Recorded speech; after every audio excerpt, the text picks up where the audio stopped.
Questions for reflection. The Hebrew prophet Jeremiah spoke the word of the Lord to Israel during a time of trial, during the siege, persecution, and destruction undertaken by the Babylonians. Yet the persecution of this faithful prophet, the persecution he bore, came right from Israel itself, from God's people.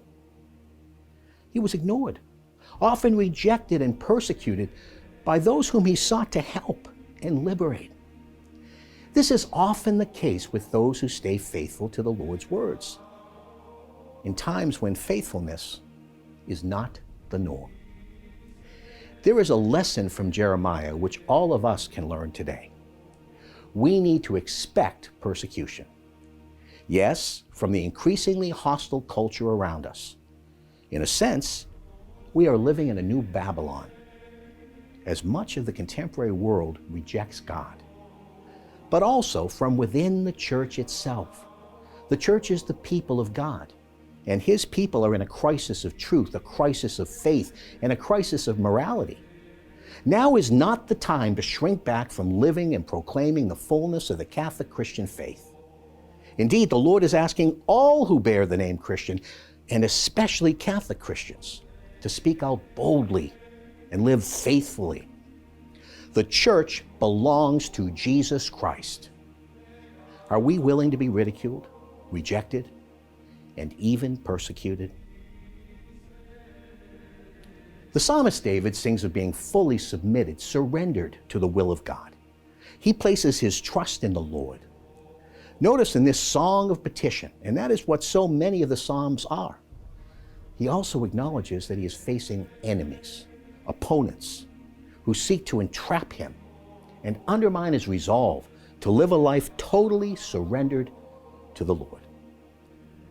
In this, he flows right out of our first reading and invites us to do what he did, surrender our whole lives to the will of God. When we do, the Lord, as he did for David, will shine his light upon us and illuminate the way. Have we told the Lord we trust him today?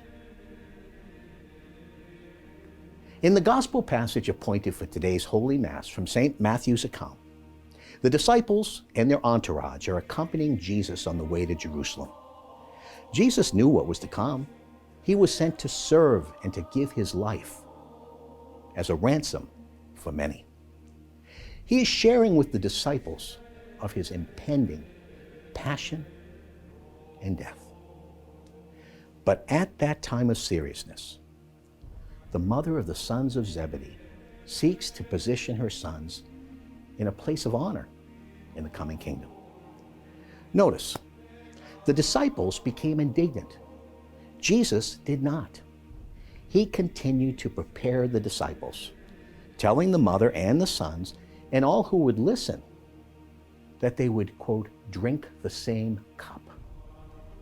The cup he is referring to was and still is the cup of suffering, the cup of being poured out for others, of carrying his cross and participating in his ongoing work of redemption.